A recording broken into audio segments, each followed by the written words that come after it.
નર્મદા જિલ્લામાં બચુભાઈ ખાબડ જ્યારે પ્રભારી મંત્રી હતા ત્યારે કોંગ્રેસના એક દિગ્ગજ નેતા હીરા જોટવા જે વેરાવળથી અહીંયા શ્રી જલારામ એન્ટરપ્રાઇઝ લઈને આવ્યા હતા, આ એજન્સીને મટીરીયલ પૂરું પાડવા માટે 2021, 21-22 અને 22-23 3 વર્ષની એને એજન્સી આપવામાં આવી હતી।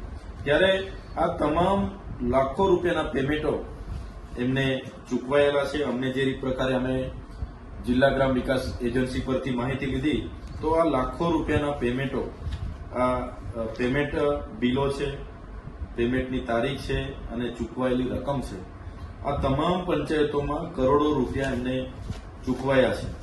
સ્થળ પર જોતા અને સરપંચો સાથે વાત કરતા એક પણ ગાડી મટીરીયલ આ શ્રી જલારામ એન્ટરપ્રાઇઝ વેરાવળ દ્વારા નાખવામાં આવ્યું નથી, છતાં અધિકારીઓની મદદથી કરોડો રૂપિયાના પેમેન્ટ આ 3 વર્ષ દરમિયાન આ શ્રી જલારામ એન્ટરપ્રાઇઝને ચૂકવવામાં આવ્યા છે। ત્યારે અગાઉ અમે પોલીસ અધિક્ષકને એક ફરિયાદ પણ આપી હતી અને સાથે સાથે અમે એક આવેદન પત્ર પણ આપ્યું હતું। ડેડિયાપાડાના 31 જેટલા સરપંચો અમારી સાથે આવ્યા હતા, ત્યાંના અહીંના તે વખતના ધારાસભ્ય મહેશભાઈ વસાવા પણ હતા, સાથે સાગબારાના સરપંચો પણ અમારી સાથે જે તે વખતે રજૂઆત કરવા આવ્યા।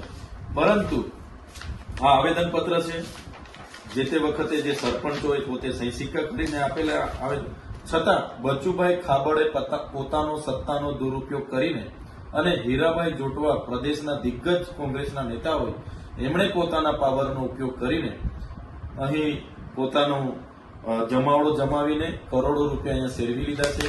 ત્યારે આ કામોની આજે પણ તપાસ કરવામાં આવે તો કામો સ્થળ પર થયા નથી।